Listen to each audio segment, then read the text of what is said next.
Dahil naman sa umano'y substandard na extension cord, nagkasunog po sa isang bahay sa Santa Mesa, Maynila.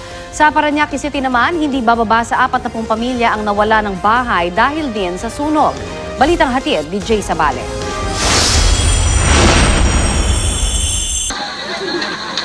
Nabulabog ang mga residente sa Cul-de-Sac Compound, Barangay San Valley, Parañaque City matapos sumiklab ang isang sunog bandang alas 10 ng gabi. Agad na kumalat ang apoy dahil dikit-dikit ang mga bahay at gawa sa light materials. Aabot sa 40 pamilya ang nasunugan. Kanya-kanya silang salba ng mga gamit habang nilalamon ng apoy ang kanilang mga bahay. Sa inisyal na investigasyon, nagsimula ang apoy sa bahay ng isang Lydia Escare pero hindi pa matukoy ang sanhi nito.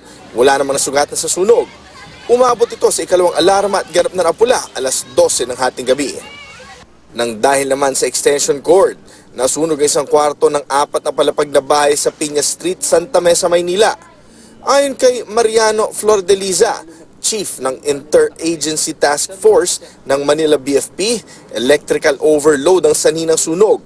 Posibleng substandard daw ang kabling ginamit sa binuong extension cord kung saan nakasaksak ang aircon. Itong hawak ko ngayon, ito yung na-recover namin sa taas na pinagamitan doon sa nangyaring doon sa sunog na kwarto. Itong wire nito is supposed to be substandard, hindi kakayanin to na para sa aircon. Hindi ganito ang wire dapat. Mag-alas 3 na madaling araw nang naapula ang sunog habang tinatayang nasa 30,000 piso ang halaga ng ari-ariang natupok. Jay Sabale, GMA News.